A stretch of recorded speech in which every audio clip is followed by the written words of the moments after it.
I'm the Quartic Formula, and welcome back to another calculus video. In this video, we'll be finishing a recap of trigonometry by looking over trigonometric identities. Trigonometric identities are extremely important when it comes to calculus, as they allow us to solve relatively complex problems later. I'll begin with one of the most important trigonometric identities, or actually the most important trigonometric identity, and then three really important trigonometric identities, including the previous one, that are these three most important trigonometric identities in trigonometry, called the Pythagorean identities. So I'd like to give a little bit of motivation prior to going into these identities. So let's imagine that we have our unit circle that we talked about last video. If you haven't seen last video, I'd advise watching that one first. So we have our unit circle, and recall that we define our trigonometric functions in terms of a unit circle of radius 1. So the radius of the circle is equal to 1, and that means that, this is the origin, so it means that if we have a line extending out at some angle theta from the x-axis, it'll form it won't form a right triangle, but it'll form a sector. The length of this line will be 1 because it's from the origin to the radius, so that has to be 1. And recall that we define sine and cosine of theta to be the y and x coordinates at which a line extending theta from the x-axis intercepts the y, at what y coordinate intersects the circle of radius 1, and cosine being at what x coordinate does this line intercept the unit circle which has radius 1, or the unit circle. So that means that this x length right here will be cosine of theta, and this y over here will be sine of theta. Now, what's really cool now is that we remember the Pythagorean formula, which states that when you have a triangle with hypotenuse C and legs A and B, A squared plus B squared is equal to C squared. This is trivial. However, we can apply this to this triangle case too, as this is a proper right triangle. So, we have a leg and a leg. Oh, I just realized I wrote x here. It's cosine of theta, not cosine of x. We can't use variables here, that would be a little silly. So, sine squared of theta plus cosine squared of theta is equal to 1 squared, or simply 1.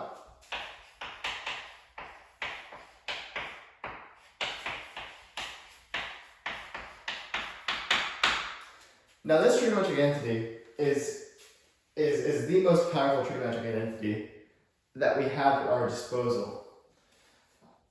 And we can use this trigonometric identity to prove a variety of other trigonometric identities. So now that I've just shown that this is true, we can then use this to prove the Pythagorean identities. So our first Pythagorean identity is the one that we just which is sine squared theta plus cosine squared of theta is equal to 1.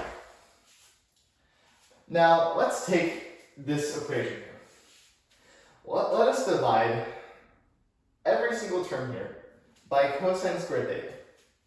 So we will have sine squared theta over cosine squared theta plus cosine squared theta over cosine squared theta is equal to 1 over cosine squared theta. Great, so we can see a few simplifications. The obvious one is that cosine squared theta over cosine squared theta is equal to 1. The other one is that this is secant squared theta, because 1 over cosine theta is equal to secant. So 1 over cosine theta quantity squared is equal to secant of theta quantity squared. So let us reduce those. And now see here that sine of theta over cosine of theta is equal to tangent. So really, this is just sine of theta times sine of theta over cosine of theta times cosine of theta. That's what we square something. So sine of theta over cosine of theta, which is tangent, times sine of theta over cosine of theta, which is tangent, again, is equal to tangent squared of theta. So we can let this be equal to, because it is, tangent squared theta plus 1 is equal to secant squared theta. And that's our second trigonometric identity that we're going to show. And it's our second Pythagorean identity, which is that tangent squared theta plus 1 is equal to secant squared theta. Now we can use these identities again to prove more things. The third Pythagorean identity that can be proven with these, and I'll actually this is an exercise to you guys to see if you can find the proof for this third one. Well, manipulate these existing trigonometric identities to find this one, which is that cotangent squared of theta plus 1 is equal to cosecant squared of theta. So that's our third. So those are our three Pythagorean identities. I don't like the idea of memorizing trigonometric identities because you can derive them all from first principles just using the unit circle. But if you are going to memorize trigonometric identities, but I guess that's going to be handy when you get to some other identities. Memorize these three because these are the ones that you'll arguably see the most. They're very, very common, and especially this one, and they're very important. Let's move on to some other trigonometric identities. Just a few that you should know. I'm not going to go through all of them. There are identities like product of some identities, and things like that. I'm not going to go into those because honestly, we'll use them we'll go through them as we need them. That we'll go into later because we'll go through limits, proofs with limits, derivatives, some applications, Riemann sums, integrals, some applications of that, and then more advanced integrals, in which we will then see trigonometric integrals, which require trigonometric identities to simplify. I'll just go through a few more. So this is a nice one. It's one of my favorite. Sine squared of theta. Sine theta quantity squared. Sine squared theta is a shorthand way of writing that, as you remember. Is equal to 1/2 1 minus cosine 2 theta. And cosine theta quantity squared is equal to 1/2 1 plus. Sorry, I was thinking about another thing I would like to introduce in a second. Is equal to 1 plus cosine 2 theta. And so there are other ones. Most notably,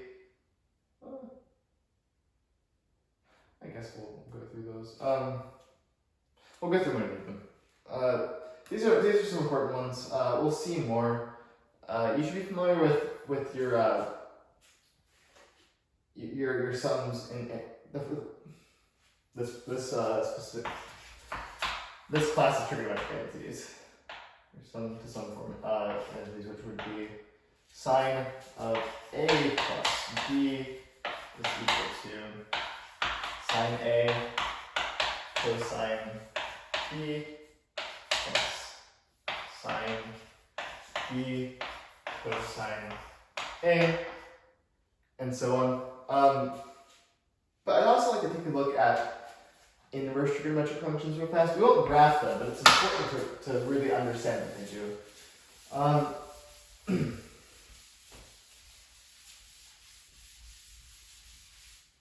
Let's say that we know that sine takes an angle as an input. So if I have sine theta of some angle is equal to 1, well, how do I know this angle is? Well, I can reason through it and say, okay, great, well, I know that sine of pi over 2 is in fact equal to 1. That's great. But if you have more complicated terms, a more complicated number on the subset of equal sign, might be in for a little bit of trouble. And so the inverse trigonometric functions allow us to essentially rectify this problem. So there are two notations that you'll commonly see for inverse trigonometric functions. A lot of people like to denote it with sine -1 up here, theta. But in my opinion, this is absolutely abysmal notation. Because if we use sine squared theta to denote sine of theta squared, that this is equal to sine of theta quantity squared, correct? But this is not, in fact, equal to sine theta quantity -1. It's not cosecant.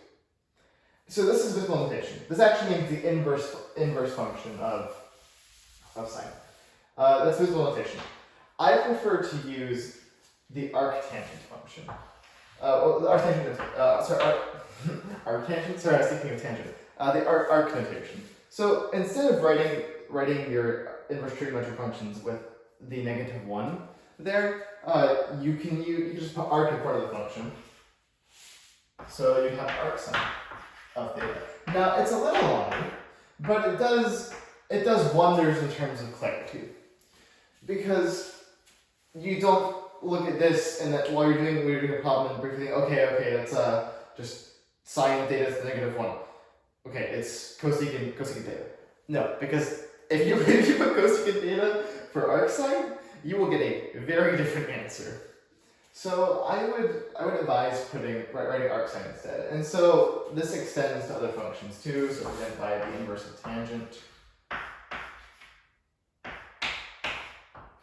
You could see it like this, you're going to see it like this, but in my opinion, like, again, there's no way to objectively show that one notation is better, but just from experience, the arc notation is better. So in this case, you would just write arc tangent.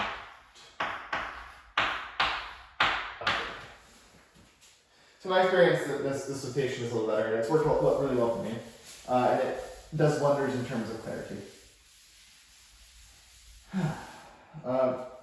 Moving on, so just to show you how this in fact works, then I would say, okay, I'll take arc sine of both sides, and obviously since sine and arc sine are inverse functions, so take sine of theta as input.